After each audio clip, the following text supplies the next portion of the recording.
లంబోదరం పరమసుందరమేకదంతం రక్తాంతదీర్ఘనయనం పరమం పవిత్రం పూజ్యద్దివాకరకరోజ్వలకాంతికాంతం విఘ్నేశ్వరం సకల విఘ్నహరం నమామి.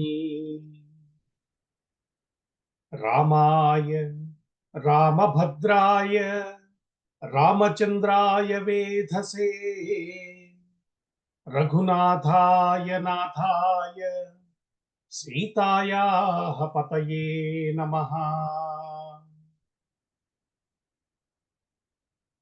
ఏ మంత్రరాజం శ్రీమానిని చిత్తరాజీవ పంజర రాజహంసీ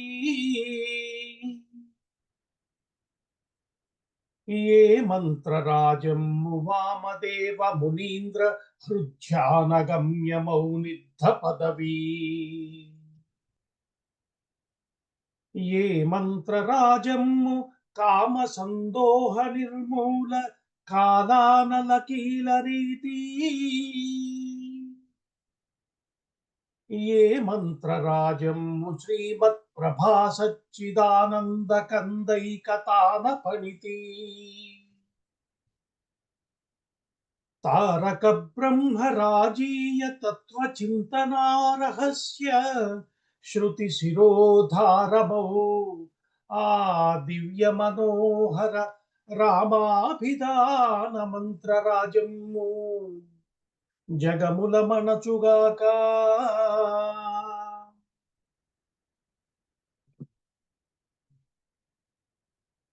పరమపావనమైనటువంటి రామకథని రామకథ రసవాహినిగా ఆస్వాదించడానికి విచ్చేసినటువంటి మిత్రులు పెద్దలు అందరికీ ముందుగా స్వాగతం చెప్తున్నాను.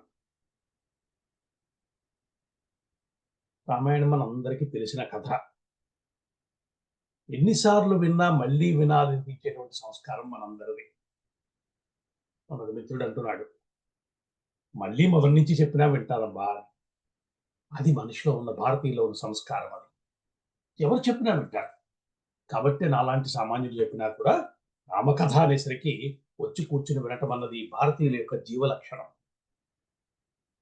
అయితే ఇది ఎలాంటిది అంటే, మనం తిరుమల వెళ్తాం, లైన్లో నుంచుంటాం. ఒక 4 గంటలు 4:30 గంటల పాటు వేచి చూసి శ్రమ పడితే స్వామి యొక్క దివ్య మంగళ దర్శనం అవుతుంది. మనకి చేసుకుంటాం, బయటికి వస్తాం.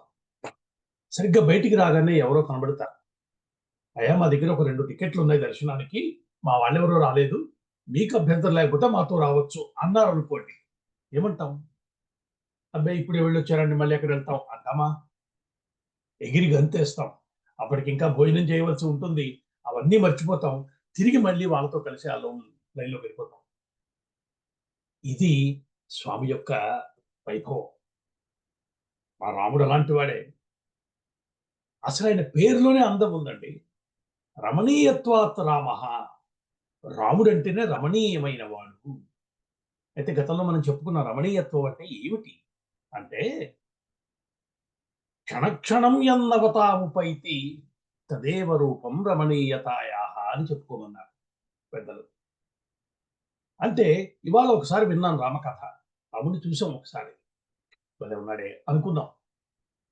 మళ్ళీ రేపు చూస్తే కొత్తగా కనిపిస్తాట. రామకథ కొత్తగా వినిపిస్తుందిగా. క్షణక్షణం యన్నవతాముపైతి, ప్రతి క్షణము కొత్తగా కనిపించే లక్షణం పేరు రమణీయత్వం అని చెప్పారు. అటువంటి దివ్య మంగళ స్వరూపుడు కాబట్టే ఇన్నిసార్లు, ఇన్ని వేల, ఇన్ని లక్షల సంవత్సరాల పాటు రామాయణం భారతదేశంలో ఉంది.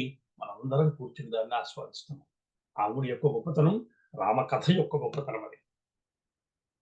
అందుకే రామకథ అయిపోతుందంటే మాకు బెంగగా ఉంది అన్న మిత్రులు ఉన్నారు. సరిగ్గా రాముడు అలాంటి వాడు కాబట్టే యుద్ధరంగంలో యుద్ధమంతా పూర్తయింది. సీతమ్మకి పరీక్ష జరిగింది. రామచంద్రమూర్తి అందరి దగ్గర సెలవు తీసుకుంటున్నాడు. గత వారం చెప్పుకున్నాం మనం. అప్పటిదాకా అందరూ అవునవును వెళ్ళాలి, సమయం అవుతోంది, దీక్ష, వనవాస దీక్ష కాలం కూడా పూర్తయింది కాబట్టి ఇంకా బయలుదేరండి అని చెప్పిన వాళ్ళే. కానీ రాముడు వాళ్ళు ఎదుర్కొండా వచ్చి నిలబడి వాళ్ళకి చేతులు తోయించి వెళ్ళొస్తాను మిత్రమా అనగానే లోపల నుంచి బయటకు వచ్చేసింది వాళ్ళకి. రాముడిని వదలలేకపోయారు. వెంటనే అందరూ కలిసి ఒక మాట అన్నారు, స్వామి నీతో పాటు మేము కూడా వస్తామయ్యా. ఆ రోజు విశ్వామిత్రుడి వెంట వెళ్తున్నప్పుడు అక్కడున్న జంతువులన్నీ రాముడి వెనకాల వచ్చేసి చెప్పుకున్నాం కదా. అంతకు ముందు అయోధ్యలో ఏం జరిగింది? రాముడు అయోధ్యను వదిలి వెళ్తున్నానంటే కాలం మొత్తం అయోధ్య ప్రజలు వచ్చేశారు. అది రాముడి యొక్క లక్షణం, ఆయన యొక్క గొప్పతనం అది. ఇప్పుడు ఇక్కడ ఎప్పుడైతే రాముడు సెలవు అన్నాడో వాళ్ళకి బెంగ వచ్చింది. కాదు కాదు మేము వస్తాం, మమ్మల్ని కూడా తీసుకెళ్ళి ఆయన అని అడిగారు. పరమసౌజన్యమూర్తి స్వామి అంగీకరించాడు. అయ్యో అంతకన్నా ఏమన్నాడు? నీతో కలిసి అయోధ్య వెళ్ళటం కన్నా భాగ్యమే ఉంది నాకు. అది రాముడి యొక్క వ్యక్తిత్వం. ఆ మాట అన్నాడు. సరే అందరూ కలిసి పుష్ప విమానం ఎక్కారు. విమానం ఆకాశ మార్గాన అయోధ్య వైపు బయలుదేరింది. ఇలా మిత్ర పరివారం అందరితో కలిసి స్వామి బయలుదేరారు అయోధ్యకి.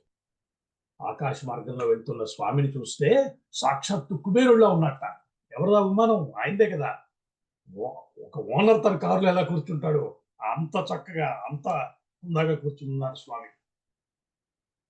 ఆ పుష్పక విమానం ఎంత విశాలంగా ఉందంటే వానర సైన్యం అందరూ సామాన్యమైన సంఖ్య, అది చెప్పుకున్నాం మనం.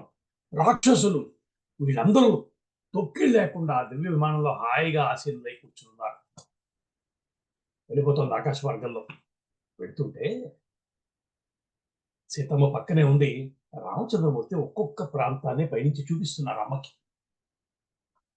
ఆ దివ్యమైన సన్నివేశం భావన చేస్తే చెప్తున్నారైనా, ఓ జానకి అదిగో త్రికూట పర్వతం మీద సాక్షాత్తు మైడు నిర్మించినటువంటి లంకానగర సౌందర్యాన్ని చూడు, ఎంత దివ్యంగా కనిపిస్తుందో చూసావా?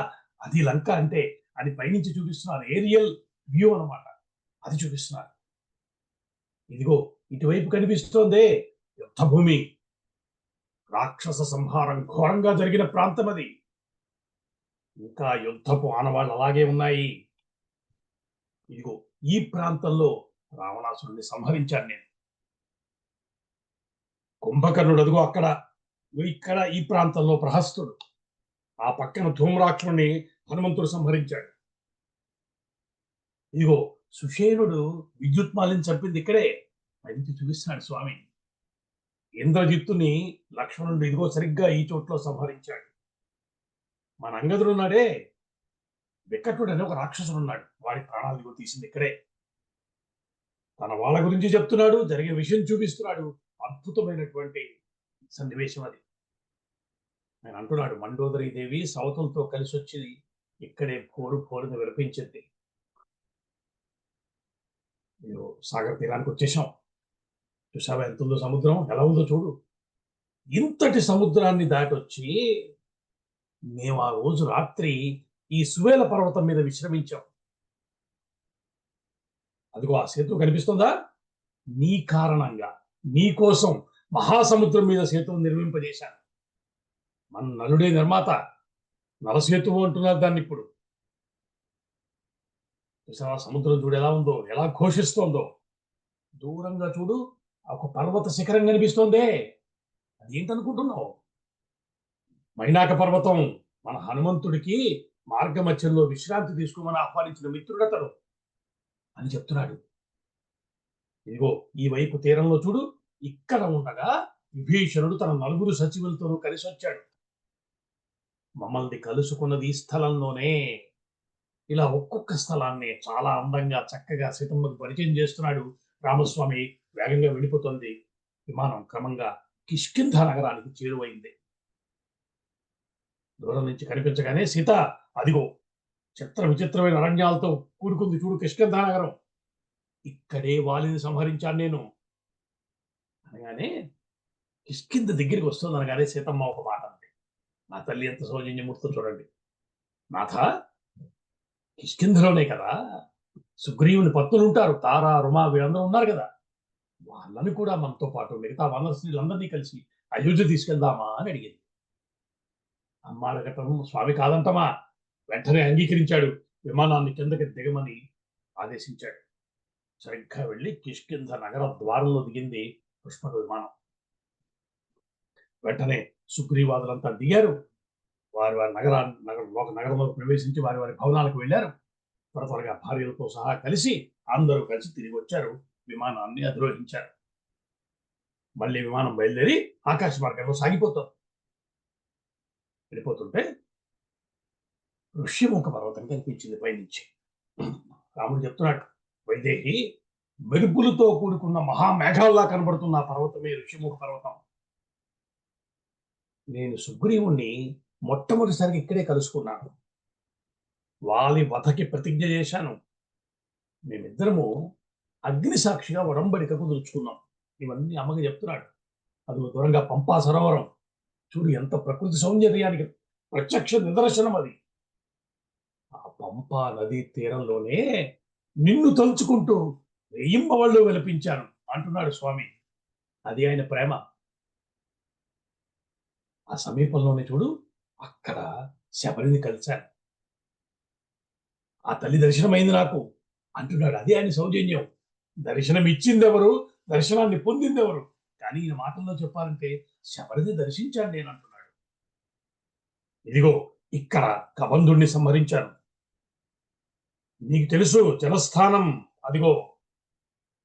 ఇప్పుడు ఆ పక్కన ఒక మహా వటవృక్షం ఉందే. నిన్ను కాపాడటం కోసం రావణాసురుడితో వీరోచితంగా పోరాడిన మహాత్ముడు ఉన్నాడు కదా, జటాయువు. అతడి నివాస స్థానమే అది.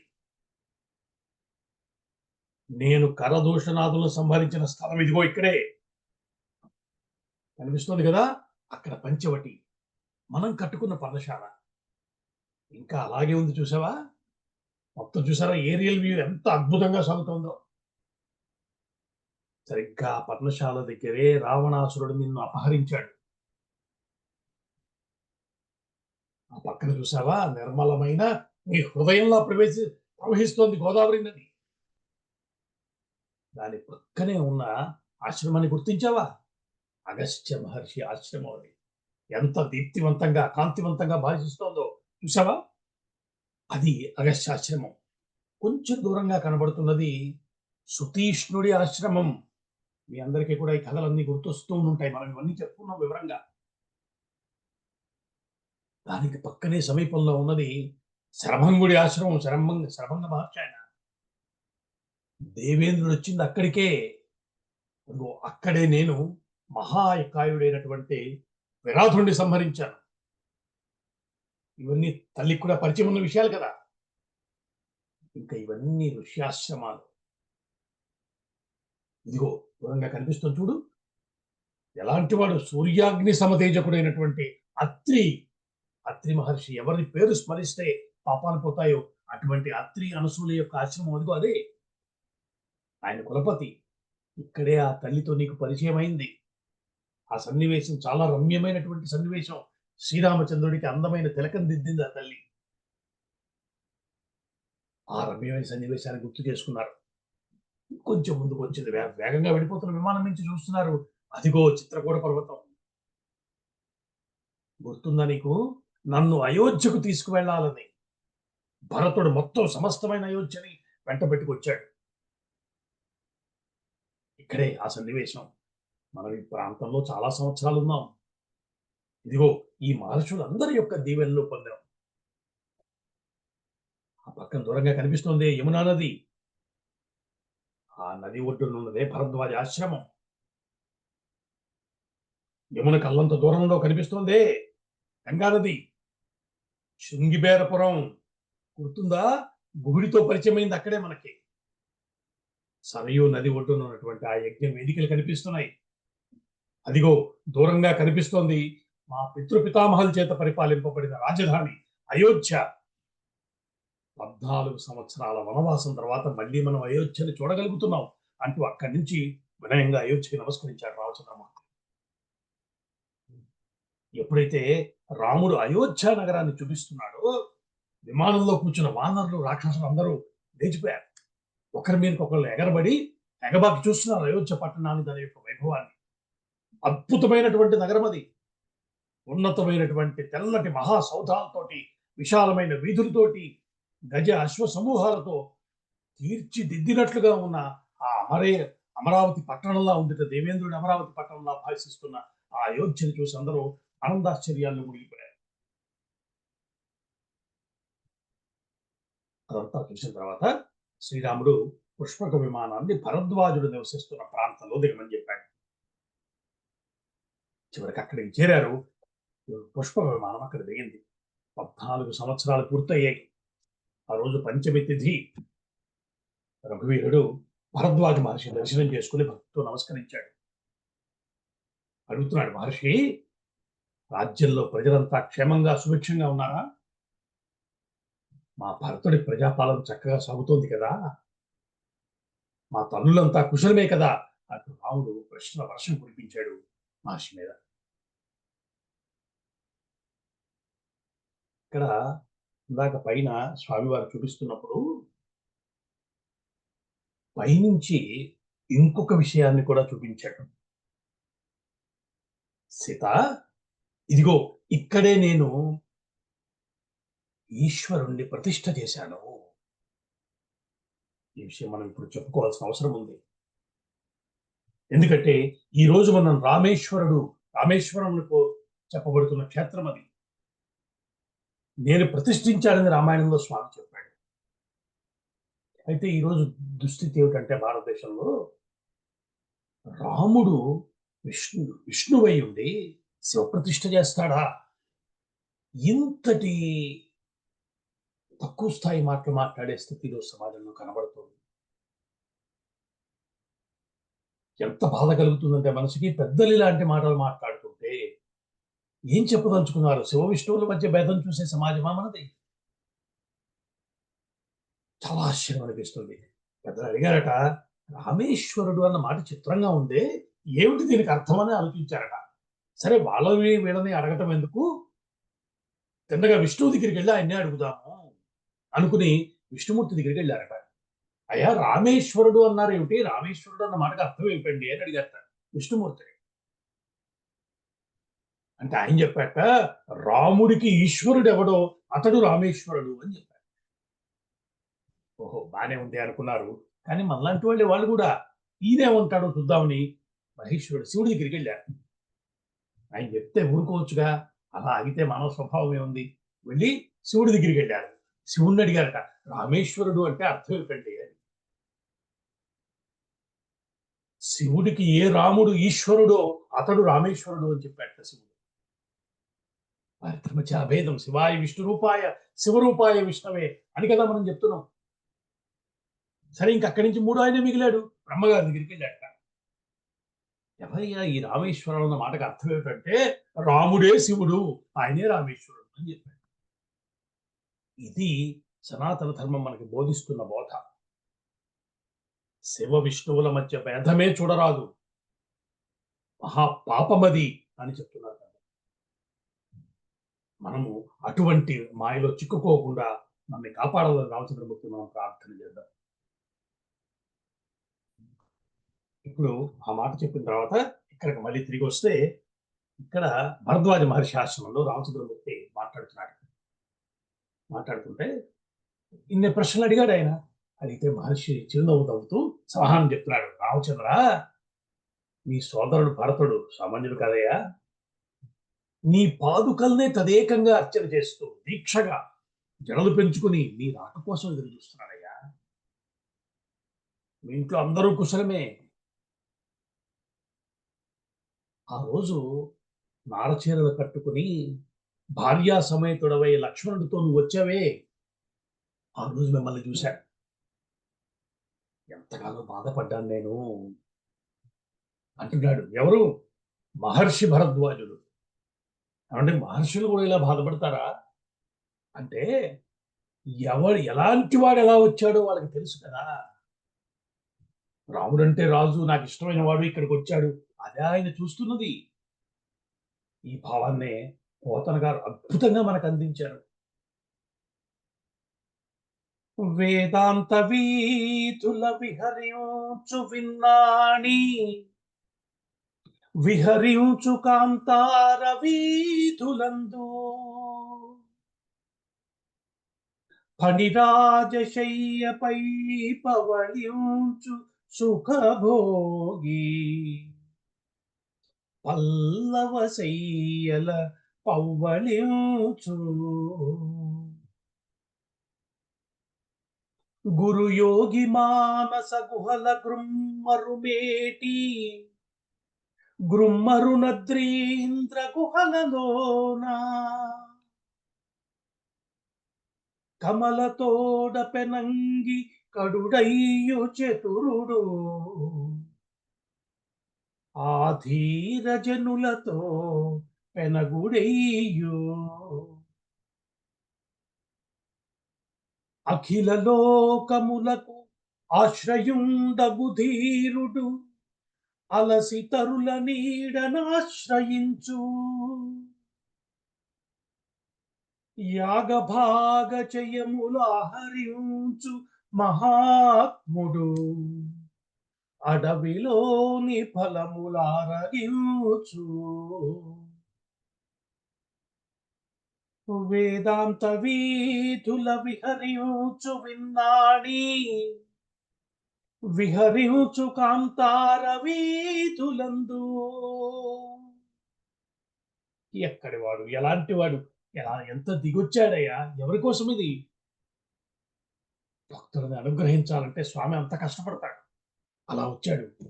గమనించిన వాడు కాబట్టి మహర్షి, ఆ రోజు మిమ్మల్ని చూస్తే మనస్సు కదిలిపోయింది, నాకు బాధపడ్డానయ్యా, దుఃఖించాను. కానీ ఈ రోజు మిమ్మల్ని మళ్ళీ చూస్తున్నాను కదా, ఇప్పుడు మిత్ర పరివారంతో శత్రుజయంతో క్షేమంగా తిరిగి వచ్చారు మీరు. నాకు ఒక దివ్యమైన అనుభూతి కలుగుతోంది. మహర్షి అనుభూతి కాబట్టి ఇదంతా మనం చెప్పుకోవాలి. ఆయన అంటున్నాడు, నాయన, వనవాస కాలంలో నువ్వు పడ్డ కష్టాలన్నీ నాకు తెలుసు. ఎలా తెలుసు? మహర్షి కదా ఆయన. తెలుసుకోదలుచుకుంటే ఇట్టి తెలుసుకుంటారు వాడు. రావణాసురుడు సీతల్ని అపహరించటం, నువ్వు మారీచుడిని సంహరించటం, కరదోషనాథులతో యుద్ధం, దాన్ని అద్భుతంగా నువ్వు నిర్వహించటం, సుగ్రీవుడితో మైత్రి, సముద్రంపై సేతువు నిర్మించటం, చివరికి రావణ సంహారం, ఇవన్నీ నాకు తెలిసాయి. అటు పైన దేవతలంతా ప్రత్యక్షమయ్యి నీకు వరాలు ఇవ్వటం కూడా నేను చూశానయ్యా. రామచంద్ర, నాకు కూడా నీకు ఒక వరం ఇవ్వాలనుంది అన్నాడు భరద్వాజుడు. కోరుకో, ఏదన్నా ఒక వరం ఇస్తాను. అంతేకాదు, ఈ పూట ఇక్కడుండి నా ఆతిథ్యాన్ని స్వీకరించి రేపు అయోధ్యకు వెళ్దువు గాని అని చెప్పాడు. రాముడు మారు మాట్లాడకుండా నమస్కరించాడు ఆయనకి. అలాగే అంటూ వరం కోరుకోమన్నాడు కదా, ఏమడిగాడు చూడండి. ఆయన అన్నాడు, మహర్షి, ఇక్కడి నుంచి అయోధ్య వరకు ఉన్న మార్గం అంతా ఉందిగా, అనేక వేల చెట్లు ఉన్నాయి. ఈ చెట్లన్నీ కూడా ఏ కాలంలో అయినా సరే, కాలం కాని కాలం అనకుండా ఏ కాలంలో అయినా సరే ఫలాలతో పుష్పాలతో నిండిపోవాలి. ఇది నేను కోరుకునే వరం అని చెప్పాడు ఆయన. రామచంద్రమూర్తి యొక్క వ్యక్తిత్వం అది. వరం ఇస్తానంటే తన కోసమో తన వారి కోసమో కోరుకుంటాం కదా, కానీ సమాజం కోసం, సమాజ హితాన్ని దృష్టిలో పెట్టుకుని ఆలోచించేటువంటి స్వభావం ఉన్నవాడు కాబట్టి రాముడు మనకి ఆదర్శమయ్యాడు. భారతీయులకు ఉండవలసిన వివేకం ఇదే. ఇచ్చేవారి యొక్క స్థాయిని బట్టి కోరుకోమని మా గురుగారు శివానందమూర్తి గారు చెప్పారు. నీ కోరికంతా నిన్ను దాన్ని తీర్చడానికి ఈశ్వరుడికి ఎంతసేపు, కానీ అడిగేవాడిని ఎలా అడగాలి? మహాశ్రీమంతుడి దగ్గరికి వెళ్ళి నాకు 100 రూపాయలు ఇస్తామని అడుగుతామా? 1,00,000 రూపాయలు ఇమ్మని అడిగి, 1,00,00,000 రూపాయలు ఇమ్మని అడిగితే అందరికీ ఇవ్వచ్చు కదా. అలా ఆలోచించాలి భగవంతుడి దగ్గరికి వెళ్ళినప్పుడు అని పెద్దలు చెప్తున్నారు. అది మనకు ఉండవలసిన వివేకం అన్నారు. అందుకే రాముడు మనకు ఆదర్శం. చాలా ఆశ్చర్యంగా రాముడి కోరిక కోరగానే మరుక్షణం ఆశ్రమ ప్రాంతం అంతా కనుచూపు మేర మార్గంలో ఉన్న వృక్షాలన్నీ అద్భుతమైన ఫల సంపత్తు నిండిపోయి మారు ఎంతది 3 యోజనాల దూరం ఉందని చెప్పారు. అక్కడున్న ఆ వానరులందరూ కూడా, రాక్షసులు కూడా దివ్యమైనటువంటి ఆ రుచికరమైన ఫలాలన్నింటినీ యథేచ్ఛగా ఆరగించి సంతోషించారు. ఆ రోజు అక్కడ భరద్వాజ ఆశ్రమంలో కూర్చున్నాడు, విశ్రాంతి తీసుకుంటున్నాడు రామచంద్రమూర్తి. ఏకాంతంలో కూర్చున్నాడు, అయోధ్య నగరం వైపు చూస్తున్నాడు. కొద్ది గంటల్లో అయోధ్యలో ప్రవేశించబోతున్నాడు, సోదరుణ్ణి కలుసుకోబోతున్నాడు. ఆ ఆలోచనలు మనసులో నడుస్తున్నట్టుగా ఉన్నాయి ఆయనకి.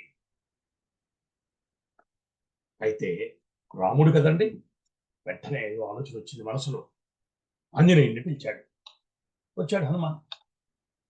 చెప్తున్నాడు రామచంద్రమూర్తి, హనుమా, నువ్వు వెంటనే బయలుదేరి ముందు శృంగబేరపురం వెళ్ళు. అక్కడ దశరాధిపతి అయినటువంటి గుహుడు ఉంటాడు, అతన్ని దర్శించు. నా మాటగా అతని యొక్క కుశలాన్ని అడుగు. నా క్షేమ వార్త కూడా అతనికి చెప్పు. పరమానంద భరితుడవుతాడు అతను. నాకు అత్యంత ఆత్మీయుడైనటువంటి చెలికాడతడు. ఎక్కడ రాముడు, ఎక్కడి గుహుడండి. ఆ స్నేహం ఏమిటి, ఆ సౌజన్యం ఏమిటి చెప్తున్నాడు. అయోధ్యకి ఎలా వెళ్ళాలో అతను అడుగు, చూపిస్తాను. దాని దగ్గర దాన్ని వెళ్ళిపోవచ్చు అక్కడి నుంచి. భరతుడి యొక్క క్షేమాన్ని కూడా అతని దగ్గర నుంచి తెలుసుకో. అక్కడి నుంచి నంది గ్రామానికి వెళ్ళు. అక్కడే భరతుడు దీక్షలో ఉన్నాడు కదా, అతడికి నా కుశల వార్తని, సీతా లక్ష్మణులతో క్షేమంగా తిరిగి వస్తున్న విషయాన్ని తెలియచేయి. క్షమించాడు.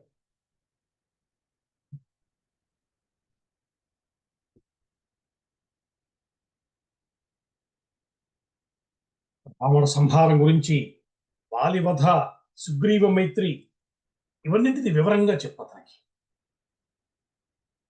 అయితే నేను నిన్నెందుకు పంపిస్తున్నాను, ఒక కారణం ఉంది. నువ్వు ఈ మాట ఆయనకి చెప్పినప్పుడు, చూడండి రాముడు ఎలా అడుగుతున్నాడు.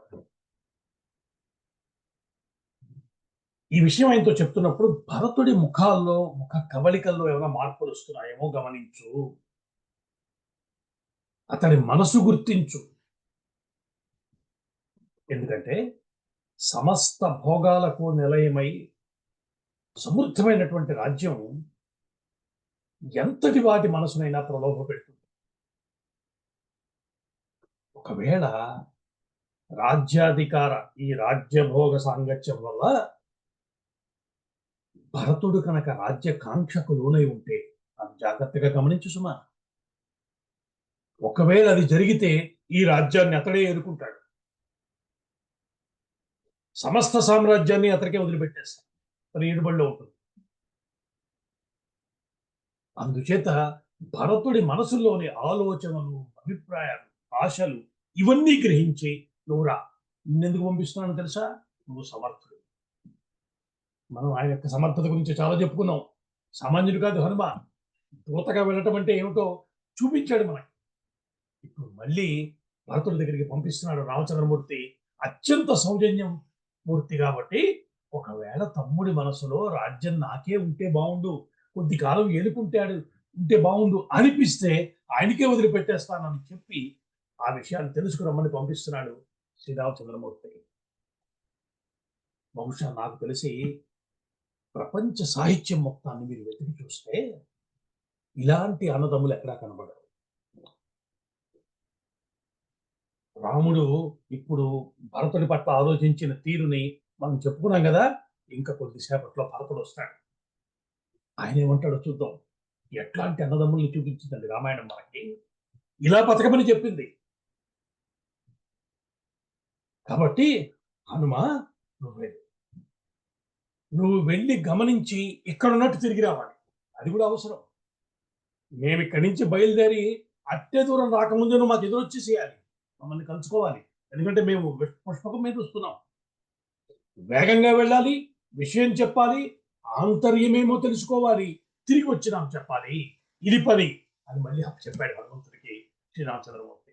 అది నా రామచంద్రమూర్తి యొక్క సౌజన్యం. అది అర్థమైంది హనుమంతుడికి స్వామి యొక్క అభిప్రాయం ఏమిటో తెలుసు కాబట్టి వెంటనే రామాజ్ఞను స్వీకరించి తన పితృమార్గం ఉంది కదా వాయుమార్గంలో వేగంగా బయలుదేరాడు.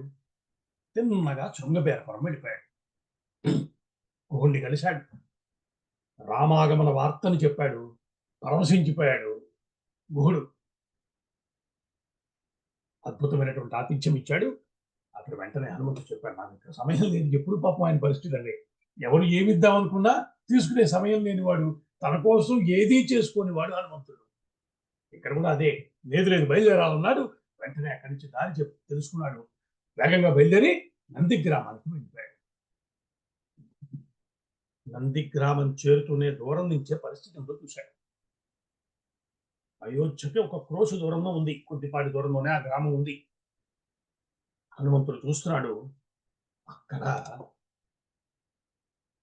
కృష్ణాజలాంబరాలు ధరించి దీనవదనుడై జడలు కట్టినటువంటి తలతో స్నాన సంస్కారాలు కూడా ఉన్నట్టు కనిపించటం లేదు, కందమూల ఫలాలు తింటున్నాడు. ఇంద్రియ నిగ్రహంతో బ్రహ్మరిచి తేజస్సు ఉట్టిపడుతోంది. ఒక తపస్విగా అక్కడ ఉన్న భరతుడిని చూశాడు హనుమ. చూడగానే అర్థం చేసుకున్నాడు, పాదుకలను ముందుంచుకుని రామపాదుకల్ని రాజ్యపాలన సాగిస్తున్నాడు. ఆ వైనాన్ని గుర్తించాడు హనుమస్వామి. అంతకన్నా ఆశ్చర్యం ఏంటంటే, భరతుడి చుట్టూ ఉన్నటువంటి అమాత్యులు, తన మంత్రులు, సేనాధిపతులు, వీళ్ళందరూ కూడా కాషాయాంబరధారులై ఉన్నారు. వారు కూడా కాషాయం కట్టుకున్నారు, దీక్షలో ఉన్నారు. ఇంకేమన్నా అడగాలా, చూడాలా? గమనించాడు. సమగ్రంగా మొత్తం విషయం అర్థమైంది.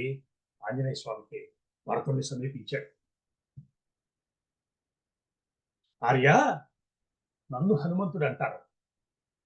శ్రీరాముని దూతని ఆయన చెప్తే, ఆయన పంపిన సందేశాన్ని చెప్పటం కోసం నీ దగ్గరికి వచ్చానయ్యా. నీకు ఒక శుభవార్త చెప్తున్నాను. ఎవరి కోసం నువ్వు ఇంతకాలం ప్రతీక్షిస్తున్నావో ఆ శ్రీరామచంద్రమూర్తి నీ అగ్రజుడు. ఇంకా కొద్దిసేపట్లో నువ్వు కలవబోతున్నావు. రావణుడనే మహారాక్షసుడిని సంహరించి లక్ష్మణుడితో సీతమ్మతో కలిసి తిరిగి వచ్చేస్తున్నాడు. వచ్చి ఇప్పుడు భరద్వాజుడి ఆశ్రమంలో ఉన్నాడు. ఈ మాట వినగానే పట్టరాని ఆనందంతో, ఒక హర్షాతిరేకంతో భరతుడు సొమ్మసిల్లిపోయినంత పనైంది. ఇక్కడికి క్షణంలో తేరుకున్నాడు.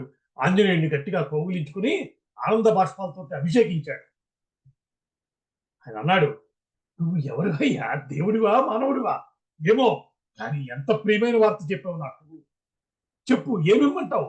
నీకు 1,00,000 గోవులు ఇస్తాను, 1000 గ్రామాలు ఇస్తాను, నీకు దివ్యమైనటువంటి 16 మంది కంజల్ని భార్యలు చేసుకోవడానికి అవకాశం ఇస్తున్నాను. ఏం కావాలో కోరుకో.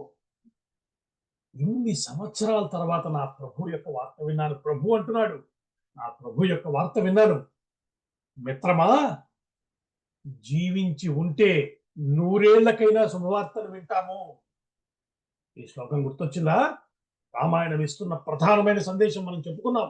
కళ్యాణీ బతగాధేయం లౌకికీ ప్రతిభాతిమే ఏతి జీవంతమానంద నరం వర్షశతాదపి. జీవించి ఉండటం ముఖ్యం. ఈరోజు కష్టం వచ్చిందని, ఈరోజు మనం అనుకున్నది జరగలేదని, నిరాశ ఎదురైందని జీవితాన్ని ముగించుకోవటం ఎంతటి ప్రమాదకరమైన ధోరణి అది ఈరోజు సమాజంలో చూస్తున్నాం మనం. జీవించి ఉంటే శుభవార్తలు వింటాము. శుభం జరిగితే వినటానికి జీవించి ఉండాలిగా. కాబట్టి ఇవాళ మనకి చెప్తున్నటువంటి రామాయణం చెప్తున్న సందేశమే మరోసారి భరతుడు చెప్పాడు. జీవించి ఉంటే 100 ఏళ్లకైనా ఒక శుభవార్త వింటామయ్యా, జీవించి ఉండటం ముఖ్యము అన్నాడు. ప్రభా, హనుమంతుడు తీసుకెళ్లాడు. ఒక అద్భుతమైన ఆసనం మీద కూర్చోబెట్టాడు, ఆతిథ్యం ఇచ్చాడు. ఏదేది మళ్ళీ చెప్పు అన్నాడు. అన్ని విషయాలు అడిగి తెలుసుకున్నాడు. దేవతలు రావటము, వరాలు ఇవ్వటము, విభీషణుడు సుగ్రీవుడితో కలిసి రావటం, ఈ విషయాలన్నీ వింటున్నాడు. ఆనంద పరవశుడైపోతున్నాడు. దేవతలు వరాలు ఇచ్చారు. అక్కడి నుంచి పుష్పకంలో బయలుదేరాడు. మిత్ర పరివార సమేతంగా వచ్చేస్తున్నాడు రామచంద్రమూర్తి. ఎక్కడికి? భరద్వాజాశ్రమానికి. ఈ విషయం తెలియగానే ఇంక పట్టలేక లేవబోతుంటే చెప్పాడు, ఈ రోజు అక్కడ ముని సన్నిధిలో రాముడు గడుపుతున్నాడు. రేపు ఉదయం పుష్యయోగ సమయంలో నువ్వు అతన్ని దర్శించటం సముచితంగా ఉంటుంది అని చెప్పాడు బుద్ధిమంతుడైనటువంటి హనుమ. భరతుడు ఆనంద పరవశుడైపోయాడు. వెంటనే ఇంతకాలానికి నా కోరిక నెరవేరిందని పక్కన ఉన్న శత్రుఘ్నుని పిలిచాడు. చెప్పడం మొదలుపెట్టాడు. అయోధ్య పట్టణాన్ని సర్వాంగ సుందరంగా ద్వార తోరణాలతో, జెండాలతో, ముత్యాల ముగ్గులతో అలంకరింపచేయి. సర్వదేవతలకు అర్ఘ్యపాద్యాలు, నైవేద్యాలు సమర్పించమని చెప్పు. సూతులు, పౌరాణికులు, వైతాళికులు, వివిధ వాద్య నిపుణులు, నటీమణులు వీళ్ళందరూ సిద్ధంగా ఉండాలి. మనందరం రామచంద్రమూర్తికి స్వాగతం చెప్పాలి. రాముడు వచ్చే మార్గమంతటిని అలంకరించమని చెప్పు. ఎత్తు పొలాలను సరిచేయమను. ముగ్గులు వేయించు. లాజలతో, పువ్వులతో అలంకరించమను. చల్లటి నీటితో కల్లాపు జల్లించు. వీధి వీధిని పతాకాలతో అలంకరించు. ప్రతి ఇంటి మీద ఎత్తైన జెండాలు ఎగరాలి. రాజమార్గమంతా పూల దండలతో ఆచ్ఛాదించి ఒక పూల బాటగా తయారు చేయమను. ఇదంతా రేపు సూర్యోదయానికి సిద్ధమైపోవాలి. రాజ్యకాంతలు, అమాత్యులు, సేనాపతులు, దండనాయకులు, పండితులు, ప్రకాండులు, వేదవిధులు వీళ్ళందరూ రేపు ఉదయం బయలుదేరాలి. మనం వాళ్ళకి చెప్పు. మనకున్నారు కదా దృష్టి, జయంతుడు, విజయేంద్రుడు, సిద్ధార్థుడు, అర్ధసాధకుడు, వీళ్ళంతా ఆయన మంత్రులు. మంత్రపాలుడు, సుమంత్రుడు. ఈ మంత్రులంతా గజ సైన్యంతో ముందు నడవాలి. వాళ్ళ వెనకాల తక్కిన వారందరూ కూడా రథబలంతో, అశ్విక దళంతో స్వామివారికి స్వాగతం చెప్పడానికి బయలుదేరాలి. మొత్తం చతురంగ బలాల్లో వెయ్యిగా వాళ్ళందరినీ తీసుకురా. వాళ్ళందరూ ఉండాలి. ఆ వెనుక మా మాతృమూర్తులు ఉంటారు. ముగ్గురు పలకిల్లో రావాలి. అశ్వహేషలతో, గజఘీంకారాలతో, రథాలు వెళ్ళేటువంటి స్వరంతో, మంగళతూర్యారావాలతో బోన భోంతరాలు మారుమోగిపోవాలి. మనమంతా ఎదురు సన్నాహానికి వెళ్ళాలి. తెల్లగొడుగు సిద్ధం చేయి, వింజామరలు సిద్ధం చేయి, పూలదండలు సిద్ధం చేయి, సమస్త రాజలాంఛనాలు సిద్ధంగా ఉండాలి అంటున్నాడు. ఆనందం పట్టలేక భరతుడు అందరికీ ఆజ్ఞలు జారీ చేస్తున్నాడు. ఎవరి పనులకు వాళ్ళు వెళ్ళిపోతున్నారు. సమయం తక్కువ ఉంది, చేయాల్సిన పని ఎక్కువ. ఇలా అన్ని ఆజ్ఞలు చెప్పేస్తున్న సమయంలో భరద్వాజాశ్రమానికి స్వామి బయలుదేరాడు. ఈసారి ప్రధానమైన వానర సైన్యం అంతా కూడా భూమార్గం మీద వచ్చారు. వాళ్ళు అంతటి వానర మహాసైన్యము గంగా నదిని దాటుతున్న కోలాహలం ఇక్కడికి వినబడుతోంది. ఆ ఇసుక తిన్నెల నుంచి ధూళి మేఘాలై ఆకాశంలోకి లేచింది. చూస్తూ ఉండగా ఆకాశంలో తగద్ధగాయమానంగా మెరిసిపోతోంది. పుష్పక విమాన దర్శనమైంది. సీతారామ లక్ష్మణులు, సుగ్రీవుడు కనిపించారు. అంతే, అక్కడున్నటువంటి పెద్దలు, పిల్లలు, స్త్రీలు అందరూ కూడా జయ జయ ధ్వానాలు చేయటం మొదలుపెట్టారు. మహాసముద్ర తరంగ ఘోషలాగా ఆకాశం అంతా నిండిపోయిన శబ్దాల మధ్య అలా ఆకాశం నుంచి పుష్పక విమానం వచ్చి అక్కడ దిగింది. అందరూ రాముణ్ణి చూస్తున్నారు. రెప్ప వేయకుండా రామచంద్రమూర్తిని చూస్తున్నారు. ఈ విషయం మనం అయోధ్యకాండలో చెప్పుకున్నాం. రాముణ్ణి చూడటం అంటే ఏమిటో అలా చూస్తున్నారు. ఒళ్ళంతా కళ్ళు చేసుకు చూస్తున్నారు. భరతుడు అంజలి బంధంతో రామచంద్రమూర్తికి ఎదురెళ్ళాడు. చూస్తే విమానంలో ఉన్న అన్నగారిని చూశాడు. మేరు పర్వతం మీద సూర్యుడు ఎలా ఉన్నాడో అలా కనిపించాడు ఆయనకి. అట్లా చూశాడు అన్నగారిని. రాముడి ఆజ్ఞతో విమానం నేలకు దిగండి. వెంటనే భరతుడు సాష్టాంగ నమస్కారం చేశాడు. చాలా కాలం తర్వాత తమ్ముడిని చూస్తున్నాడు ఆయన. శ్రీరాముడు ఆప్యాయంగా లేచి వేమనెత్తి కౌగిలించుకున్నాడు. భరతుడు పక్కనున్న లక్ష్మణుని పలకరించాడు. సీతామహాసత్యుకి నమస్కరించాడు. వరుసగా సుగ్రీవుడు, జాంబవంతుడు, అంగదుడు, మైందుడు, ద్వివిధుడు, నీలుడు, ఋషభుడు, సుషేరుడు, నలుడు, గవాక్షుడు, గంధమాదనుడు, గవయుడు, శరభుడు వీళ్ళందరినీ పేరు పేరున ఆహ్వానిస్తూ కౌగిలించుకున్నాడట భరతుడు. పెట్టుకున్నాడు అనమాట. వీళ్ళందరూ మానుష రూపాలు ధరించొచ్చి భరతుడు నిలబడున్నారు. వాళ్ళంతా మనుషు రూపాల్లో ఉన్నారని చెప్పారు అక్కడ. భరతుడు సుగ్రీవుణ్ణి మరోసారి కౌగిలించుకుని ఒక అందమైన మాట అన్నాడు. సుగ్రీవా, మహానుభావ, నువ్వు మా నలుగురికి 5వ సోదరుడు అయ్యా. సౌహార్దం స్నేహితుడి లక్షణం. అద్భుతమైనటువంటి విషయం చెప్పాడు. అపకారం చేసేవాడు అలా చేయటం అన్నది శత్రు లక్షణం అయితే, సౌహార్దం స్నేహితుడి లక్షణం, రూపుదాల్చిన స్నేహ లక్షణం నువ్వు అని చెప్పాడు భరతుడు సుగ్రీవుడితోటి. శత్రుఘ్నుడు కూడా ముందుకు వచ్చాడు. రామలక్ష్మణుడు నమస్కరించాడు. సీతాదేవికి సాష్టాంగ నమస్కారం చేశాడు. రాముడు గబగబా తల్లి దగ్గరికి వెళ్ళాడు. ఆ తల్లి కళ్ళనేల పర్యంతం అయిపోయి ఉన్నది అక్కడ. పాదాభివందనం చేశాడు. ఆనంద పరవశ అయిపోయింది. పక్కనున్న సుమిత్రకి కైకేయికి కూడా నమస్కరించాడు. పురోహితులు ఉన్నారు అక్కడ, వశిష్ఠాది మహర్షులందరూ, వాళ్ళకి నమస్కారం చేశాడు. ఓ అక్కడ ఉన్నటువంటి పౌరులందరూ, వాళ్ళలో పెద్దలందరూ ఉన్నారు. స్వాగతం తే మహాబాహో కౌసల్యానందవర్ధన అంటూ పౌరులు ముక్త కంఠంతో స్వామికి ఆహ్వానం పలుకుతున్నారు. పౌర జానపదులందరూ ముకురిత హస్తాలతో నిలబడి ఉన్నారు. చూస్తుంటే ఆ జన సమూహం అంతా తామర మొగ్గల కొలంలా ఉందని చెప్పాడు మహర్షి. అంత అందమైనటువంటి వర్ణం చెప్పాడు. ఒక ఒక సరస్సు ఉందనుకోండి, ఒక కొలం ఉంది. ఆ కొలంకి అందం ఏమిటి? అందులో తామర మొగ్గలని అలా కనిపిస్తున్నారట. వాళ్ళందరూ రామచంద్రమూర్తికి నమస్కరిస్తున్నారు. భరతుడు గబగబా వెళ్ళి పాదుకలు తెచ్చి స్వయంగా రామచంద్రమూర్తి ముందు పెట్టాడు. పెట్టి అంటున్నాడు, ఓ మహారాజా, ఇదిగో నీ రాజ్యం. జాగ్రత్తగా వినండి ఏమంటున్నాడు. మహారాజా, ఇదిగో నీ రాజ్యం.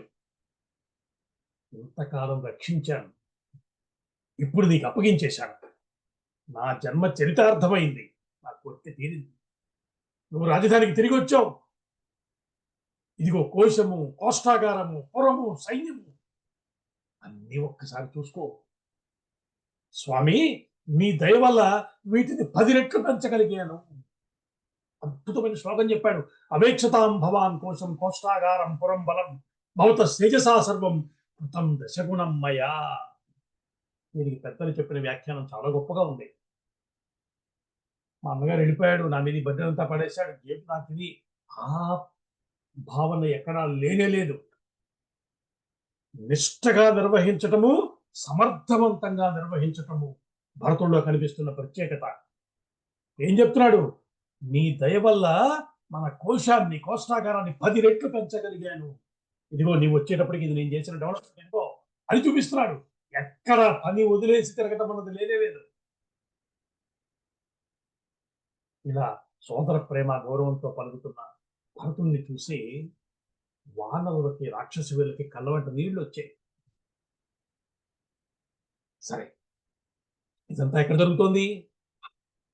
అక్కడ అయోధ్యకి దూరంగా ఉన్నటువంటి ప్రాంతంలో గల నందిగ్రామ ప్రాంతంలో ఉంటుంది. రాముడు భరతుడిని తీసుకుని తన ఊళ్ళో కూర్చోబెట్టుకుని విమానం ఎక్కాడు. తిరిగి విమానంలో ఊళ్ళో కూర్చోబెట్టుకున్నాడు. అక్కడి నుంచి బయలుదేరి అయోధ్య నగరానికి వచ్చాడు. అయోధ్యలో దిగగానే స్వామి చేసిన మొట్టమొదటి పని పుష్పక విమానం అంటూ తిరిగి, పుష్పకమా, నీకు అనుమతిస్తున్నాను, నీ ప్రభు కుబేరుడి దగ్గరికి వెళ్ళిపో అని చెప్పాడు. అది వెంటనే గాల్లోకి లేచింది, ఉత్తర దిశగా ప్రయాణించి కుబేరుడి దగ్గరికి చేరుకుంది. శ్రీరాముడు అక్కడ ఉన్నటువంటి వశిష్ఠాది మహర్షులకు నమస్కారం చేశాడు, ఆవాహనం చేశాడు. అందరూ వాళ్ళ వాళ్ళ స్థానాల్లో కూర్చున్నారు. ఇప్పుడు అందరి సమక్షంలో భరతుడు చెప్తున్నాడు, మహావీరా, ఈ రాజ్య భారాన్ని వహించటానికి నీ ఒక్కడివే సమర్థుడివి. ఎవరు చెప్తున్నారు? రాజు అయినటువంటి భరతుడు చెప్తున్నాడు అన్నగారికి, ఈ రాజ్యభారాన్ని వహించడానికి నువ్వు ఒక్కడివే సమర్థుడివి. దీనిని మా తల్లి నాకు అప్పగించింది. అప్పుడు వెంటనే నేను నీకు అప్పగించాను, కాదన్నావు. నాకు మళ్ళీ నువ్వు అప్పగించావు. ఇప్పుడు తిరిగి మళ్ళీ నీ దాన్ని నీకు అప్పగిస్తున్నాను. దీన్ని నువ్వు పరిపాలించకపోతే, అందుకు అంగీకరించకపోతే, పెంచిన చెట్టు పుష్పించింది కానీ ఫలించలేదంటారయ్యా. మధ్యాహ్న సమయంలో ప్రచండ సూర్యుడిలాగా నువ్వు అక్కడ కూర్చుని కనిపించాలి మాకు. పట్టాభిషక్తుడివే కూర్చున్న నిన్ను ఈ ప్రజలంతా ఈరోజు చూడాలి. సూర్య చంద్రులు ఉన్నంతకాలం, ఈ భూమి ఉన్నంతకాలం నువ్వు ప్రభువుగా పరిపాలన సాగించాలని నా కోరిక ప్రభు అంటున్నాడు భరతుడు. రామచంద్రుడు చిరునవ్వు నవ్వి అంగీకరించాడు. అంతే, తక్షణంలో రాముడితో పాటు లక్ష్మణుడికి, సుగ్రీవుడు, విభీషణుడికి వీళ్ళందరినీ తీసుకువెళ్లారు. మంగళ స్నానాధికారులు పూర్తి చేశారు. అటు సీతమ్మకి, వానరసేనకి, రాజమాతలు వచ్చారు కదా, వారు తీసుకెళ్లి అనేక ఆభరణాలు, వారికి స్త్రీలకు ధరించేటువంటి అనేకమైనటువంటి సౌభాగ్య ద్రవ్యాలు అందించారు. మంత్రి సుమంత్రుడు సర్వాంగ శోభితమైనటువంటి ఒక రథాన్ని తీసుకొచ్చాడు. ఎట్లా ఉంది? రక్త ఖచ్చితమైనటువంటి బంగారు రథం అది. దాన్ని తీసుకొచ్చారు. సత్య పరాక్రమైనటువంటి రామచంద్రమూర్తి సీతమ్మతో కలిసి ఆ రథాన్ని అధిరోహించాడు. ఆ దివ్య రథాన్ని స్వయంగా భరతుడు సారథ్యం వహించి నడుపుతున్నాడు. దివ్యమైన సన్నివేశం కళ్ళ ముందు మనం భావన చేసుకోవాలి. భరతుడు స్వయంగా సారథ్యం వహించి నడుపుతున్నాడు. ఒకవైపు లక్ష్మణుడు, మరొక వైపు శత్రుఘ్నుడు సీతారాములకు వింజామరలు వీస్తున్నారు. అది ఒక దివ్యమైనటువంటి మంత్రమూర్తిగా చెప్తున్నారు పెద్దలు. అలా రథం మీద కూర్చుని అయోధ్యకు వస్తున్నటువంటి స్వామి, సీతారాములు ఇద్దరు ఉన్నారు, ముగ్గురు అన్నదమ్ములు పైన కనబడుతున్నారు. వారందరూ కలిసి అయోధ్య నగరానికి బయలుదేరారు. అలా దివ్య రథంపై సభా మంటపానికి వచ్చారు సీతారాములు. అప్పటికే అక్కడ ఉన్నారు సుగ్రీవుడు, విభీషణుడు. ఎలా ఉన్నారు? దివ్యాంబరాలు ధరించారు, దివ్యాభరణాల శోభితులై ఇద్దరు దేవేంద్రులా మెలిసిపోతున్నారని చెప్పాడు మహర్షి ఇక్కడ. అలా ఉన్నారు వాళ్ళిద్దరు కూడా అక్కడ కూర్చున్నారు. సరే, అనేక ఆభరణాలు ధరించి వరాభరణ భూషితులై కనిపిస్తున్నారు సుగ్రీవ పత్నులు. వాళ్ళంతా సేత్తో కలిసి ఒకసారి అయోధ్య చూడాలని వాళ్ళందరికీ కోరిక. ఈలోగా అటు పురోహితులు, అమాత్యులు అందరూ కలిసి ఆలోచన చేసి పట్టాభిషేకానికి కావాల్సిన ఏర్పాట్లన్నీ చూస్తున్నారు. ఏవి చేస్తే మంగళప్రదమో, శుభప్రదమో, జయప్రదమో అవన్నీ చేస్తున్నారు, అవన్నీ చేకూరుస్తున్నారు. భరతుడు సుగ్రీవుని ఒక కోరిక కోరాడు. మిత్రమా, రేపటి పట్టాభిషేకం కోసం నాకు భూమండలం అంతటి నుంచి దివ్యమైన తీర్థ జలాలు సేకరించి తెప్పించాలి. చేసిపెట్టగలవా అని అడిగాడు. తెచ్చిపెట్టగలవానా? వెంటనే అంగీకరించాడు. జాంబవంతుడు, అంగదుడు, హనుమ వీళ్ళందరూ కూడా భారత భూమిలో ఉన్నటువంటి 500 పవిత్ర తీర్థాల్లోని జలాలను సేకరించి సిద్ధం చేసి తెచ్చారు. ఈలోగా వృషభుణ్ణి దక్షిణ సముద్రం నుంచి జలాలు తీసుకురమ్మన్నాడు. గరుడు పశ్చిమ సముద్రం నుంచి, అనరుడు ఉత్తర సముద్రం నుంచి, ఇట్లా విశేషమైనటువంటి సముద్ర జలాలను సువర్ణ ఘటాల్లో ఆ జలాన్ని సేకరించి తీసుకొచ్చారు. అప్పుడు ఇక్ష్వాకు కుల పురోహితుడు వశిష్ఠుడు, ఆయనతో పాటు అనేక మంది వేదాంగవేత్తలైన ఋషులు, పురోహితులు ఉన్నారు. వారందరూ కలిసి సీతారాములకు స్వాగతం చెప్పారు. రథం నుంచి తీసుకొచ్చి వారిని రక్త ఖచ్చితమైనటువంటి దివ్య సింహాసనం ముందు అక్కడ దాని మీద కూర్చోబెట్టారు. రామచంద్రమూర్తి సింహాసనం మీద ఆసీనుడయ్యాడు సీతమ్మతో కలిసి. ముందుగా వశిష్ఠుడు, తర్వాత వామదేవుడు, జాబాలి, కాశ్యపుడు, కాత్యాయనుడు, సుయజ్ఞుడు, గౌతముడు, విజయుడు వీరందరూ కూడా మంత్రపూరితమైనటువంటి ఆ సుగంధ శల్యాలతోటి పురుషోత్తముడైన శ్రీరాముణ్ణి అభిషేకించారు. ఆ దివ్య జలాలు అనేకమైన మూలికలతో నిండి ఉన్నాయి. అంటే భూమి మీద దొరికేటువంటి శ్రేష్టమైన వస్తువులన్నింటినీ దాంట్లో ఉంచారు. వాటిని మంత్రాలతో అభిమంత్రించి తీసుకొచ్చారు. ఇక్కడ ఉన్న భావన ఏమిటని చెప్పారంటే పెద్దలు సామవేదం వారు, రాజుని అభిషేక్తుని చేసేటప్పుడు ఈ భూ సంబంధమైన విశేషాలతో కూడిన జలాలతో అభిషేకిస్తే ఆ తరువాత రాజు యొక్క బాధ్యత ఏంటంటే తన శరీరాన్ని తాను ఎలా కాచుకుంటాడో అలా రాజ్యాన్ని పరిపాలించాలి అన్న భావన అతనికి అందజేస్తున్నారు. భూమికి రాజు కాబోతున్నాడు కాబట్టి భూమికి సంబంధించిన దివ్యమైన ద్రవ్యాలన్నింటినీ అందులో ఉంచి ఆ మంత్రపూరితమైనటువంటి సుగంధ శల్యాలతోటి స్వామికి అభిషేకం చేశారు. భరత భూమి ధన్యమైపోయిన రోజు అది. అలాగా విజయాలతో, మూలికలతో నిండిన మంత్రాలతో అభిషేకింపబడ్డ జలంతో స్వామి తడిసిపోయారు. అలా అభిషిక్తులై తడిసిన శిరోజాలతో ఉన్న వస్త్రాలతో సీతారాములిద్దరూ దివ్య రూపాలతో దర్శనమిస్తున్నారు. మనసులో ఒక్కసారి భావన చేయండి. అట్లా కూర్చున్నారు. అటుపైన అక్కడ ఉన్న ఋత్విక్కులు, కన్యలు, మంత్రులు, సేనాపతులు వీరందరూ కూడా ఆనంద పరవశులైన హృదయాలతోటి స్వామికి అభిషేకాలు చేశారట. అభిషేకం పూర్తయింది. ఇప్పుడు ఇంకా పట్టాభిషిక్తుడు కావాలి స్వామి. వెంటనే సీతారాములిద్దరూ నూతన పట్టు వస్త్రాలు ధరించారు. అనేకమైనటువంటి దివ్యాభరణాలు వాల్మీకి వర్ణించిన తీరు అద్భుతం. రాముడి యొక్క దర్శనం అవుతుంది అక్కడ మనకి చదువుతుంటేనే. అలా ఉంటాయి ఆ శ్లోకాలు. అనేకమైనటువంటి దివ్యాభరణాలు ధరించి అలంకృతులై ఆ దివ్య సింహాసనంపై కూర్చుని ఉన్నారు సీతారాములిద్దరు. అప్పుడు ఒక పెద్ద బంగారు పళ్ళెంలో అక్కడికి తీసుకొచ్చారు ఇక్ష్వాకు వంశ ప్రభువుల శిరస్సులను అలంకరించినటువంటి దివ్యమైన కిరీటాన్ని. ఇక్ష్వాకు వంశ ప్రభువులు అన్న మాట అంటేనే ఒక మహాద్భుతమైన వంశ పరంపర మనకు మనసులో మెదులుతుంది.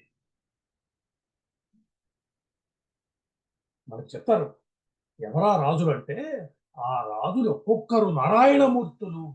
వంశం గురించి చెప్తూ కాళిదాసు అద్భుతమైన వర్ణన చేశారు. ఒకరిని మించిన వాళ్ళు ఒకళ్ళు ఆ ఇక్ష్వాకు వంశంలో పుట్టినటువంటి రఘుమహారాజు దిలీపుడు ఎలాంటి వారు. వారందరూ ధరిస్తూ అనూచానంగా వస్తున్నటువంటి ఆ సువర్ణమయమై రత్నాలతో అలంకరింపబడిన దివ్యమైన కాంతులతో ప్రకాశిస్తున్న కిరీటం అది. ఎప్పటి నుంచి ధరిస్తున్నారు? వైవస్వత మనువుతో మొదలుపెట్టారు. అనేక మంది మహానుభావులైన ఇక్ష్వాకు వంశ ప్రభువులు ధరించిన ఆ కిరీటాన్ని ఈ రోజు రామచంద్రమూర్తి ధరించబోతున్నారు. ఆ దివ్యమైన ముహూర్తం రానే వచ్చింది. దేనికోసమైతే ఎంతకాలం మహర్షులు వేచి ఉన్నారో, ఏ స్వామిని ఈ జగత్తుకి నాథుడిగా చేసి సంతోషిద్దామని వేచి చూస్తున్నారు, అటువంటి దివ్య ముహూర్తంలో రాజ పురోహితుడైనటువంటి వశిష్ఠుడు సింహాసనారూఢుడై కూర్చున్న రామచంద్రుడి శిరస్సు పైన ఆ కిరీటాన్ని ఉంచాడు. మంగళవాద్యాలు మోగాయి. వేదమంత్ర ఘోషలతో ఆ సభా ప్రాంగణం ప్రతిధ్వనించింది. ఆకాశం నుంచి దేవతలు పుష్పవృష్టి కురిపిస్తున్నారు. భరతుడు లక్ష్మణుడు సింహాసనానికి చెరువైపు నిలబడి నమస్కరిస్తుండగా శత్రుఘ్నుడు తెల్లగొడుగు పట్టుకుని నిలబడ్డాడు. సుగ్రీవుడు స్వయంగా వింజామర వీస్తున్నాడు. మరొక వైపు విభీషణుడు నిలబడ్డాడు. ఆయన చేతిలో కూడా మరొక వింజామర ఉంది. వారందరూ స్వామిని సేవిస్తున్నారు. దివ్యమైనటువంటి ఆ సన్నివేశం స్వామి పట్టాభిషిక్తుడైనటువంటి ఒక దివ్యమైన ముహూర్తం అది. ఆ రోజు ప్రారంభమైంది. ఈ రోజుకి కూడా భరత భూమికి రాముడే రాజు. రామరాజ్యంలో ఉన్నాం మనం. మన భాగ్యం ఏంటంటే మన కాలంలో మరొకసారి రామ ప్రతిష్ఠ జరగటం మనందరి యొక్క అదృష్టం. ఆ శుభ సమయంలో అష్ట దిక్పాలకులు వచ్చారు. అనర్ఘమైనటువంటి రత్నాలతోటి చేసిన అనేక దివ్యమైన ఆభరణాలు బహుకరించాక రామచంద్రమూర్తి. సాక్షాత్తు దేవేంద్రుడు బంగారు పద్మాలతో చేసిన మాలను బహుమతిగా పంపించాట. ఇలా అనేకమైన ముత్యాలతో చేసిన అనేక ఆభరణాలు స్వామికి అందాయి. ప్రకృతి అంతా కూడా సుఖావహంగా సుగంధ పరిమళాలతో తన సంతోష పారవస్యాన్ని ప్రకటిస్తుందా అన్నట్టుగా ఉందిట. అటువంటి దివ్యమైన ముహూర్తంలో స్వామికి పట్టాభిషేకం జరిగింది. వెంటనే శ్రీరామచంద్రమూర్తి అక్కడ ఉన్నటువంటి ప్రజలకు, విప్రులకు, పెద్దలకి అందరికీ కూడా అనేకమైన గోవులను, గుర్రాలను, ఏనుగుల్ని, బంగారు నగల్ని, ధనకనక రత్నమాణి మణిమాణిక్య ఉత్తరాసులన్నింటినీ కూడా పంచిపెట్టాక స్వామికి కానుకలుగా అందించాడు. అంతేకాదు మణులు, రత్నాలు పొదిగి చేసినటువంటి ఒక దివ్య హారాన్ని, సూర్యకాంతులు వెదజల్లుతున్న హారాన్ని సుగ్రీవుడికి స్వయంగా సమర్పించాట. అంగదుడికి ప్రత్యేకమైన ఆభరణాలు ఇచ్చారు. విభీషణుడికి ఇచ్చారు. ఇట్లా ఒక్కొక్కరికి ఒక్కొక్క దివ్యమైనటువంటి కానుకని రామచంద్రమూర్తి ఇచ్చాడు. అందరికీ అలా అనేక కానుకలు అందాయి. అయితే అందరి దృష్టి, అందరి కుతూహలము ఒక్క విషయంపైనే ఉంది. శ్రీరాముడు హనుమకి ఏం బహుమతిస్తాడు? అందరి దృష్టి ఇదే. శ్రీరాముడు ఆ చంద్రకాంతులు, చంద్ర జ్యోత్సలు విరజిమ్ముతున్నటువంటి ఒక జాతి ముత్యాల హారాన్ని తీసి సీతాదేవి చేతికి ఇచ్చాడు. ఆ తల్లి అందుకుంది. మరికొన్ని ఆభరణాలు, దివ్యాంబరాలు ఇవన్నీ కలిసి ఒకసారి భర్త వైపు చూసింది. వీటన్నిటినీ ఆ తల్లి హనుమకి సమర్పించింది. ముందు జరిగింది అది. అప్పుడు సంతృప్తి కలగల ఆ తల్లికి. తన కంఠం నుంచి ఒక విలువైన రత్నహారాన్ని తీసింది. ఇటువైపు వానర వీరుల వైపు చూసింది. మరొకసారి భర్త వైపు చూసింది. ఆ హారం సామాన్యం కాదు. అమ్మవారి గడసీమను అలంకరించిన హారం అది. ఆమె పుట్టింటి వారు, మెట్టింటి వారు కలిసి చేయించిన ఒక అరుదైనటువంటి దివ్యాభరణం అది. ఆ తల్లి ఎప్పుడు దాన్ని ధరించే ఉంటుంది. దాన్ని తీసింది. ఆమె మనస్సును గ్రహించిన వాడుగా రాముడు వెంటనే చెప్పాడు, జానకి నీవు ఎవరికి ఇవ్వాలనుకుంటున్నావు, ఎవరు నీ మనసుకి దగ్గర వారు నీకు అనిపించిందో వారికి సమర్పించు, నీ ఇష్టం అని చెప్పాడు. వెంటనే ఆ తల్లి ఆ మణిహారాన్ని ఆంజనేయుడికి బహుకరించింది. హనుమంతుడు ఎంతో వినయంగా ఆ కానుకను స్వీకరించి మెడలో ధరించాడు. అంతే తప్ప ఆ హారాన్ని కొరికి చూశాడు, దాంట్లో రాముడు ఉన్నాడు లేదా పరిశీలన ఏమీ పిచ్చా ఆ విషయాలు ఏమీ జరగల. ఇవన్నీ మనకి సినిమాలు చూసి నేర్చుకున్నటువంటి విషయాలు. అమ్మ ఇచ్చిన కానుకని హనుమస్వామి భక్తిగా స్వీకరించాడు, మెడలో ధరించాడు. అసలే అందగాడు ఆయన, చెప్పుకున్నాగా సుందరకాండంతా ఆయన సౌందర్యమే. అసలే అందగాడైనటువంటి ఆయన ఆభరణం ధరించినప్పటికీ గొప్పగా ప్రకాశించాడు. అలాగే విరుదుడు, మైందుడు, సర్వ వానరులకి, రాక్షస వీరులకి, వీళ్ళందరికీ కూడా అనేకమైనటువంటి బహుమానాలు శ్రీరామచంద్రమూర్తి ఇచ్చాడు. విభీషణుడు, సుగ్రీవుడు, హనుమత్ జాంబవంతాంతులు, వీళ్ళందరికీ కూడా వాళ్ళకి యథోచితంగా వాళ్ళకి తగ్గ గౌరవాలు వాళ్ళకి చేపట్టాయి. వాళ్ళని పూజించారు. అందరూ ఆనందంతో సంతృప్తితో శ్రీరాముడికి నమస్కరించి సెలవు తీసుకున్నారు. సుగ్రీవుడు కిష్కింధకి, విభీషణుడు తన లంకా పట్టణానికి చేరుకున్నారు. అందు వచ్చిన పెద్దలందరూ కూడా ఎవరి దారిన వాళ్ళు వెళ్ళారు. లక్ష్మణుడిని పిలిచాడు రామచంద్రమూర్తి. నాయనా, ఈ రాజ్యానికి యువరాజు నువ్వు, నీకు యువరాజు పట్టాభిషేకం చేస్తాను అని చెప్పాడు. అంగీకరించలేదు లక్ష్మణుడు. అన్నా, నీతో ఉంటాను, నీ పక్కన ఉంటాను, నీకు సేవ చేస్తా, అంతే, ఇంకా నాకేమీ వద్దు. ఏమి అంటే ఏమీ వద్దు అని చెప్పాడు. ఎంతో చెప్పి చూశాడు రామచంద్రమూర్తి. వినలేదు లక్ష్మణుడు. నీ సేవా భాగ్యం తప్ప నాకు మరొకటి వద్దు, నన్ను వదిలిపెట్టాయి అని చెప్పాడు. తమ్ముడు ఏమిటో తెలుసు, తమ్ముడి మనసు ఏమిటో తెలిసినవాడు కాబట్టి అంగీకరించాడు. భరతుడిని పిలిచాడు. తర్వాత అర్హుడు భరతుడు కాబట్టి యువరాజుగా భరతుడికి యువరాజు పట్టాభిషేకం జరిపించాడు. శ్రీరామచంద్రుడు మహారాజు, యువరాజు భరతుడు. అద్భుతమైనటువంటి రామ రాజ్యం ప్రారంభమైంది. యజ్ఞ యాగాదులతో నిత్య కళ్యాణం పచ్చతోరంగా తోరణంగా సర్వ ప్రజలకు సుఖ సంతోషదాయకంగా నిరామయంగా నిరీతి బాధగా రాముడి పరిపాలన సాగించాడు. ప్రజలంతా అన్ని వేళలా నిరంతరం రామ రామ అంటున్నారు. రాముడి గురించిన కథలు, రాముడి గురించిన కబుర్లు ఇవే. ప్రపంచమే రామమయమైపోయిందని చెప్తున్నారు వాల్మీకి మహర్షి. రామో రామో రామ ఇతి ప్రజానాం అభవన్ కథా రామభూతం జగదభూత్ రామే రాజ్యం ప్రశాసతి. ఎలా ఉంది రామరాజ్యం? సరి అయిన సమయానికి వర్షాలు కురుస్తున్నాయి, పంటలు పుష్కలంగా ఉన్నాయి, ఏ ఉపద్రవాలు, రోగాలు, నష్టులు లేవు. పరిపూర్ణమైన ఆయుర్దాయంతో ప్రజలంతా సుఖంగా జీవిస్తున్నారు. 4 వర్ణాల వారు ఈర్ష్య, అసూయలు, ద్వేషారోషాలు లేకుండా సత్యభావంతో సహజీవనం సాగించారు భారత భూమిలో. ప్రాణి కోటికి ఎవరికి దుఃఖము, కష్టము అంటే ఏమిటో తెలియలేదు. అలాగా కొన్ని వేల సంవత్సరాల పాటు రామరాజ్యం భారతదేశంలో కొనసాగింది. రామో రాజ్యం ఉపాసిత్వ, రాముడు రాజ్యాన్ని పరిపాలించాడని చెప్పలేదు, రాముడు రాజ్యాన్ని ఉపాసించాడని చెప్పారు. వాల్మీకి చెప్తున్నటువంటి మాటలు. రాజ్యాన్ని ఉపాసన చేశాడు, దానినే కర్తవ్యంగా దీక్షగా తీసుకుని దాన్నే ఉపాసనగా సాగించాడు. అటువంటి మహారాజు శ్రీరామచంద్రమూర్తి. అటువంటి రామచంద్రమూర్తి పట్టాభిషిక్తులైనటువంటి అద్భుతమైన ఘట్టంతో మనం రామాయణ మహాకావ్యాన్ని ముగించుకోబోతున్నాం. ఇది రామాయణ మహాకావ్యం. దివ్యమైన గాథ, మహామహిమాన్వితమైనది.